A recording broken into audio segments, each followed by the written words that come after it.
Growing up as a white Christian conservative in the United States, ever since I was a kid, I was taught to have this blinding, unwavering loyalty, fealty to Israel.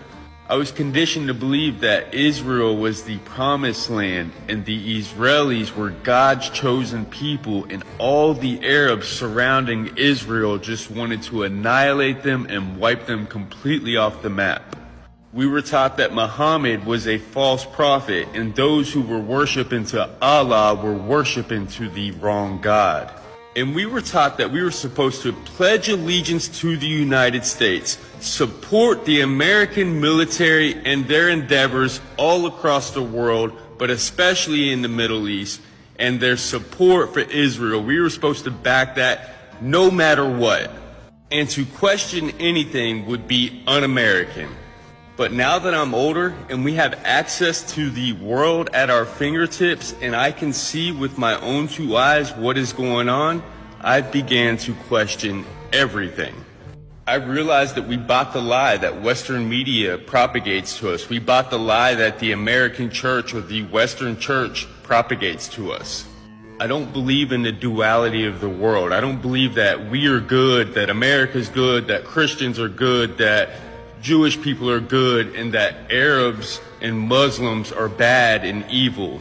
We've always been taught that Arabs, Palestinians, Iraqis, Iranians, they're jihadists, they're terrorists, they're thugs, they're predators, they're savages. These are the words that we've always used to describe human beings. We are taught that Israel has the right to self-defense, that they are morally superior in this battle.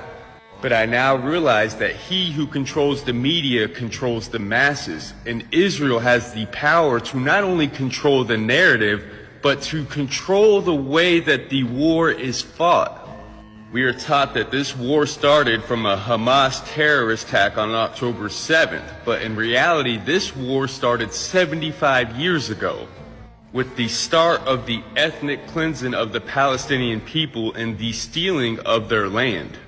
One thing I've learned about the U.S. and other imperialist and colonizing nations is that they love to put their foot on other people's neck and then act shocked when they fight back. Any nation that tries to employ a system other than the United States capitalistic system, we will automatically cut them off, sanction them, put our foot on their neck, don't give them access to the U.S. economy and the rest of the world, and then we will look at them and say, ha, look, they failed. That doesn't work. Their system doesn't work. And we're supposedly the wealthiest nation in the world, but we've got millions in prison. We've got millions on the street homeless. We got millions without health care. And we say to the rest of the world that we're morally superior and our system's the best. And when our own people begin to question it and speak out against it, we are told that we are unpatriotic and un-American. And if we don't like it, go to those other countries whose system doesn't work because America has her foot on their neck. I've had to do so much deconstruction and deprogramming of everything that I've ever been taught, everything that I've ever been indoctrinated with living in the South of the United States. We love to say that we are all human. We claim that all lives matter, yet we're still supporting the bombing of innocent civilians. I've said it since day one, and I'll say it again. I will always stand on the side of the oppressed and free Palestine.